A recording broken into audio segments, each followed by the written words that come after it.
let me celebrate. Oh, please. There's no celebration during genocide. Could you please just listen for just one? Like you. No, you never listened to us. You never listened to your job. Listen. Your votes destroyed our Supreme Court. You refuse to have town halls with us. We weren't listening to you. For a moment, could fucking genocide. you just listen? You have voted for our Israel every vote. I have a suggestion. Would you listen to the suggestion? Vote Graham Platner. Yeah!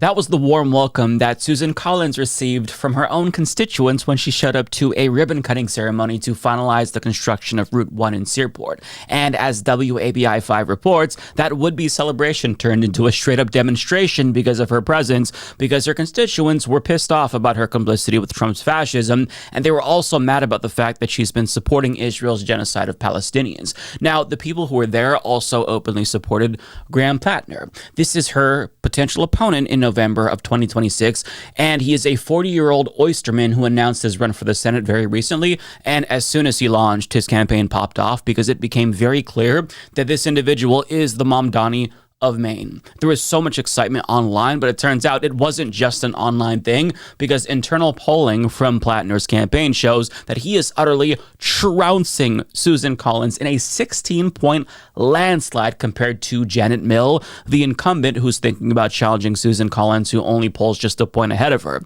Now, with that being said, this is just one poll, and polling data from 2020 showed that Susan Collins was behind in every single poll, yet she still managed to beat her Democratic opponent by almost 9 points, even though Trump lost that state by 9 points himself. So she somehow managed to cling to life for so long, even though she's betrayed her constituents again and again and again. But in spite of her unwarranted strength, Graham Platner thinks that she's actually weaker than ever, and now is the time to strike. And he actually has a plan to take her down once and for all. The reason she is weak now is that the Democrats in the state are unlikely to vote for her. But we can't rely on that. We also need to kind of appeal to both disillusioned Trump voters and also, frankly, a lot of unenrolled. Maine's got a lot of independents. And many of them sat the last election out because they're disenchanted and they don't see a politics that represents them as working people. And we need to build that. We need to rebuild a politics in the state of Maine that is of and for the working people of the state of Maine, and give people hope. Give them something to believe in again, that we can have a politics that cares about their needs. And that's what sets him apart from other Democrats who've tried but failed to take down Susan Collins. He's trying to bring out non-traditional voters who tend to stay home because they're disillusioned with the system, and these people don't vote because neither party has tried to even reach out to them. But they are the key to Democrats' success. This is how Zoran Mamdani was able to win so decisively in New York City. He reached out to voters that nobody talked to, that nobody even tried to court, and they helped him win. It's how other Democrats like AOC took down powerful incumbents like Joe Crowley. Now, this strategy is difficult because it hinges on organizing, so you have to do the hard work, but this is how you win. And Platner laid this out at a rally where he explained that this bottom-up approach that he's taking is the only way to actually change things in this country. We live in a society in which we've been told a story that power is not for us. Power is not for the people. There is a different class, a different type of person whose job it is to wield power, to be a CEO, to be a politician. This is not true. This is false. Power exists for those who are willing to organize and to take it. What I am asking you to do is to show up, to come out, to go to events, to knock on doors, to do the hard work, to do what is uncomfortable, and that is to connect with your neighbors. We are in a moment where a clarity of purpose and an ability to appeal to Mainers across the spectrum, from Republicans to Democrats, from progressives to conservatives, it is paramount. Right now, we are in a battle for the survival of our democracy and against fascism. So his goal is to mobilize the working class to form a mass movement big enough to dethrone Susan Collins. And the reason why he's creating so much buzz is because he's focusing on building class solidarity among working people by focusing on their material well-being and being openly antagonistic towards the ruling class. And this is something that's missing in so many campaigns. And in his campaign launch video, he got a lot of attention because of the things that he said. So he talked about this common enemy that the working class should unite behind, and that's billionaires. And if you've been watching this show for a while now, this is the exact strategy that I have pitched to Democrats for a long time now. It's not immigrants or trans people who's your enemy, it is billionaires. And this is the approach that Platner seems to be taking. But everywhere I've gone, it seems like the fabric of what holds us together is being ripped apart by billionaires and corrupt politicians, profiting off of destroying our environment, driving our families into poverty, and crushing the middle class. I did 4 infantry tours in the Marine Corps and the Army. I'm not afraid to name an enemy, and the enemy is the oligarchy. It's the billionaires who pay for it, and the politicians who sell us out. And yeah, that means politicians like Susan Collins. I'm not fooled by this fake charade of Collins' deliberations and moderation. The difference between Susan Collins and Ted Cruz is at least Ted Cruz is honest about selling us out and not giving a damn. People know that the system is screwing them. They know it in their bones. Nobody I know around here can afford a house. Healthcare is a disaster. Hospitals are closing. We have watched all of that get ripped away from us, and everyone's just trying to keep it all together. Why can't we have universal health care like every other first world country? Why can't we take care of our veterans when they come home? Why are we funding endless wars and bombing children? Why are CEOs more powerful than unions? We fought 3 different wars since the last time we raised the minimum wage. I'm not pretending to have all the answers, but I know that I'm asking the right questions. And that's why he went viral, because that ad was phenomenal. And to be honest, he's kind of selling himself short there, because if the rest of the party just adopted those few policies he named there, he has more on his website, but if they just adopted those policies, we would all be in an infinitely better position. The Democratic Party would be so much more liked and electable, because these are things that the base wants. And that's what makes him such a solid candidate. He checks all the boxes of policies that the base actually wants. First and foremost, he unapologetically supports Medicare for all. And as he alluded to in that ad, he is against Israel's genocide in Gaza. And yes, he uses the word genocide, which is refreshing. In an interview with Prem Tucker on Zateo, he eloquently says there is a genocide that is occurring in Gaza. And at some point in the not so distant future, we are all going to be looking around and realizing that we failed the ultimate moral test of our time. And that is exactly what I want to hear from people who want to get elected to Congress. Now, because we live in an era where we actually have to ask where Democrats stand on LGBTQ plus rights, well, here's what Graham Platner said in a Reddit AMA. Quote, "I stand right in the fucking way of anyone who's going to try to come after the freedoms of the LGBTQIA plus community." And in the equality portion of his platform, he actually takes a shot at Democrats capitulating to Republicans on LGBTQ plus issues, saying, "I am tired of seeing politicians using small groups of people as a punching bag, be it race or gender identity or sexual orientation. Sadly, we have even Democrats trying to pander to what they think Trump voters want by peddling soft bigotry. Doesn't work, never has. I will support passing at last federal LGBTQ anti-discrimination legislation." And he's of course referring to the Equality Act, which would ban discrimination against LGBTQ plus people at the federal level, and that is crucial because it would override discriminatory state bans related to pride parades, drag shows, and more importantly, gender-affirming healthcare. So to see him acknowledge our fears about the Democratic Party abandoning us and assuring us that he's not going to be one of those people that sells us out like other Democrats like Pete Buttigieg and Gavin Newsom have, that is so incredibly valuable. He is in tune with the entire base, and that is why sky's the limit for this individual. And what I find so refreshing is that when he talks about forming a working class coalition by reaching out to disillusioned Trump voters as well, he's not doing that by pandering to them and by watering down his own message. He's doing it by finding common ground when possible. And he's especially good at this because he used to be a conservative himself, and he works with a bunch of conservatives, and he says that there's already common ground there on a bunch of issues. And we bitch every day. We sit down drinking coffee at the bottom of the Sullivan boat launch, complaining about rich people stealing our money, complaining about a healthcare system that's falling apart, and complaining about the fact that none of our friends and family can afford a place to live. We talk about those things, and we all agree on it. it's funny.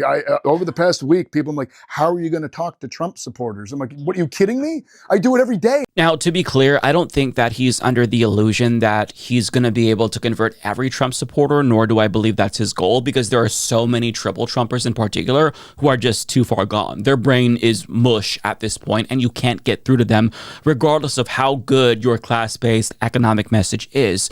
But having said that, the class-based message that he's running on can have mass appeal. The class-based message and the affordability message that Zoran Mamdani ran on, that actually won over some individuals who just voted for Donald Trump. He talks to these people in his campaign videos, but primarily the goal is to bring out non-voters, because they are always the ones who push progressives over the edge. And the way you do that is by trying something completely new and by actually offering them policies that will improve their lives, policies they want, not policies you think they want, incrementalist policies that you're trying to shove down their throats. Now, he laid out his strategy in more detail on MSNBC, and what he says here is perfect. I feel like we need to try something new. We need to send up candidates who don't represent the establishment. There's a lot of anti-establishment angst right now, and I fear that by going with the old tired playbook that we've used, we may yet again fail to unseat Susan Collins, even though now she's probably weaker than she's ever been. And so essentially my pitch is, I don't have to read a New York Times article to learn about how to talk to Trump voters. They're my neighbors. They're the guys I work next to. I know how to talk to them. I know how to connect with them. They have the same issues that I do, certainly when it comes around healthcare and housing and affordability. And I want to be able to appeal across the political divide here in Maine of working people and touch on issues that materially change working people's lives on a daily basis. Keep that the focus, and also focus on building a ground-based campaign where we knock a lot of doors and we do a lot of get-out-the-vote operations, and we mostly just connect with our neighbors here in the state. And that is how other progressive candidates have been able to pull off these shocking upsets. You have to speak to the issues that affect working class people directly and offer material solutions and explain to them that their enemy isn't trans people or immigrants or unhoused people or people of color or black people. It's the billionaires. Trans people and immigrants are fellow members of the working class. And if you show up for them and defend them, they'll show up for you and defend you. The oligarchs want you fighting each other so that way you'll be too distracted to realize that they're the ones robbing you blind. But if you acknowledge that immigrants and trans people are just trying to live their best lives like you and your family, you can create an unstoppable force for change. You have to cultivate this class solidarity if you ever want to make a difference in this country, and that's what candidates like him are trying to do. Trans people and immigrants are being screwed over by the same establishment that is screwing you over.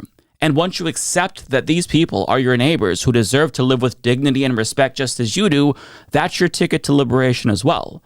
All of our fates are intertwined. You can't beat the establishment if you're going to be fighting other fellow members of the working class because you think that trans people are icky or immigrants are taking your jobs or committing crime. Like, that's bullshit. Stop being propagandized, like deprogram yourself and wake the fuck up and understand the game that's being played at all of our expense. And that working class anti-establishment message is what I think gives Graham Platner an edge in this race. But on the subject of the establishment, he wasn't lying in his ad when he said that he wasn't afraid to make enemies, because he was asked about Democratic Party leadership and his answer gave me so much hope. If you win next year, your first vote would be on choosing the next Democratic leader. That would be Chuck Schumer. Would you vote for him to be the next Democratic leader? No. At this point, we need leaders that have vision and, frankly, the ability to fight. The things that I've seen recently don't show me a Democratic leadership that has that. And while I don't really have any answers on that front right now of who it would be, I do know that it certainly wouldn't be those who've been in charge. That is music to my ears. Democratic Party leadership is dragging the entire party down, and things are not going to get better so long as those corrupt charlatans are at the wheel, because they're driving the party into a fucking ditch. But Graham Platner isn't the only candidate that is giving me hope, and there are others that I do want to spotlight, including Bushra Amiwala. She's a progressive Gen Z candidate running to represent the 9th District of Illinois, and she is running on Medicare for All, LGBTQ+ rights, and she's been an outspoken critic of of Israel, who has criticized them for using starvation as a weapon of war on Instagram. She was also supportive of the pro-Palestinian encampments at Northwestern University, and recently she shared tweets criticizing the DNC for rejecting a resolution calling for an arms embargo on Israel. Now, there's also Oliver Larkin, who is challenging Jared Moskowitz in Florida's 23rd congressional district. And for those unaware, Moskowitz is an AIPAC-backed Democrat who was one of 10 cowards in the Democratic Party to join Republicans to censure Al Green for standing up to Donald Trump. And as Oliver Larkin points out, Moskowitz recently fed into Trump's crime narrative in D.C. by saying that he himself sometimes feels unsafe in D.C., but he simply wants more cops instead of the National Guard. So great job legitimizing Trump's takeover of D.C., Moskowitz. Great Democratic behavior here. Conversely, Oliver Larkin supports Medicare for all. In fact, it is the very first thing you see when you go to his platform page. On top of that, he also calls it a genocide in Gaza and criticizes Moskowitz for supporting it. Now, some of you might have heard about Rebecca Cook, who is running in Wisconsin's 3rd congressional district, which is currently held by Republican Derek Van Orden. She has been endorsed by progressive leaders like Bernie Sanders, namely because she doesn't take corporate PAC money. But this is not a candidate that you should be supporting, and I think that Bernie Sanders honestly made a mistake by endorsing her for a couple of reasons. First and foremost, she doesn't even support Medicare for all and justifies it by saying we can't wait for a sweeping bill. Although, we're still going to have to wait for the incrementalism that she's pushing regardless. So I don't understand why she thinks this is a valid justification to not support the policy that would save 68,000 lives per year. And even though she has other progressive endorsements, she's also been endorsed by genocide-supporting Democrats like Alyssa Slotkin and the Blue Dog Democrats, which is the biggest red flag ever. Not to mention, she's supported by J Street, which is a liberal Zionist organization, after committing to stand for their, quote, pro-Israel values. And honestly, if you stand for a country that is committing a fucking genocide, fuck you. So hard pass on Rebecca Cook. I think that progressives in the 3rd deserve better representation than this milquetoast candidate. Now, at the local level, there are some other standouts that I want to spotlight. Of course, there's Omar Fateh, who's been labeled as the Mamdani of Minneapolis, and he's running for mayor. And after receiving the endorsement from his city's party over the incumbent, Jacob Frey, well, the state party voted to revoke the city's endorsement of Fateh after donors threatened to withhold funds to the party. So they're trying to screw him over in the same way that they're screwing over Mamdani. Nonetheless, he's a great candidate. I think he's an effective leader, and he deserves your support. And last but not least, we have Jessica Gonzalez Rojas, who is running for state senate in New York. She has a progressive policy platform. She's also part of the Working Families Party. She's a DSA member and openly queer, and she seems like a really promising candidate. And I'll link to all of their campaigns down below if you want to support them, with the exception of Rebecca Cook. You should not support her. But these are just some of the candidates that I wanted to talk about in today's video, because there are a ton of really fantastic candidates that are running for Congress, but you do have to be careful because not all of them are as progressive as you'd expect based on their endorsements. So always do your due diligence. But the fact that there are still so many people who are running on Medicare for all and against the genocide, and they say the G word, and they're not afraid to call out their own party, that is a beautiful thing to see. So if you live in a state or a city with a progressive running, consider sending them a couple of bucks and voting for them. And better yet, get involved in their campaigns, because the faster that we kick corporate Democrats to the curb, the better off we'll all be. So let's spread the word about candidates like Graham Platner, Bushra Amiwala, and Oliver Larkin to make sure that we do take over this party, if that's even possible at this point. But it's not going to happen if we don't try at least.